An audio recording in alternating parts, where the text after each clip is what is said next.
ಇವತ್ತೇನಿದೆ. ಯಾಕಂದ್ರೆ ಹಿಂದೆ 100 ವರ್ಷ ಏನಿತ್ತು, 1000 ವರ್ಷಗಳೇನಿತ್ತು, 4000 ವರ್ಷಗಳೇನಿತ್ತು, ಇವಾಗಿನಿಂದ ಬಹಳ ಪ್ರಮುಖವಾಗಿರುವಂತಹ ಅಂಶ. ಬಹುಶಃ ಅವನ್ನೆಲ್ಲ ಮತ್ತೆ ನಮಗೆ ನೈಜ ರೂಪದಲ್ಲಿ ಹೇಳುವಂತ ಪ್ರಯತ್ನ ಈ ಛತ್ರಪತಿ ಶಿವಾಜಿ ಪುಸ್ತಕ ಮೂಲಕ ಪ್ರಯತ್ನ ಮಾಡಿದ್ದಾರೆ.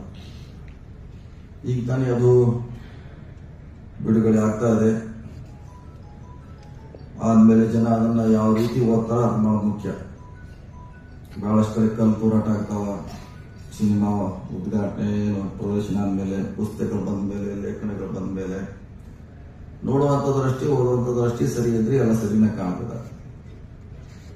ಅದನ್ನ ನಾವು ಏನೇ ಇಟ್ಕೊಂಡು ಏನೋ ನೋಡಿ ಏನೇನೋ ಅನಾಹುತಗಳನ್ನ ಈ ದೇಶದಲ್ಲಿ ನಾವು ನೋಡಿದೀವಿ. ಮತ್ತು ನಾವು ಪ್ರತಿಕ್ರಿಯೆ ಮಾಡಲಿಕ್ಕೆ ಸ್ವಲ್ಪ ಸಮಯ ತಗೋಬೇಕಾಗುತ್ತೆ. ತಕ್ಷಣ ನಾವು ಪತ್ರಿಕೆ ಓದುತ್ತಾರೆ ಎಲ್ಲ ಕೈಯಾಗ ಮೊಬೈಲ್ ಇರ್ತೈತೆ, ವಾಟ್ಸಾಪ್ ನಲ್ಲಿ ಇಮಿಡಿಯೇಟ್ ಅವನ ಹಾಕೇ ಬಿಡ್ತಾನ. 1 ದಿವಸ 2 ದಿವಸ ಬಿಟ್ರೆ ಅದರ ಸತ್ಯಾಂಶ ಹೊರಗೆ ಬಂದು ಅವರು ಅಷ್ಟು ಪೇಷನ್ಸ್ ಯಾರಿಗೂ ಇಲ್ಲ. ತಕ್ಷಣ ನಂದು ಮುಂದೆ ಹೋಗ್ಬೇಕು, ನಿಂದು ಮುಂದೆ ಹೋಗ್ಬೇಕು ಅನ್ನೋದ್ರ ಭರದಲ್ಲಿ ಏನೆಲ್ಲ ಬರುವಂತ ಪ್ರಯತ್ನ ನಡೀತಾ ಇದೆ.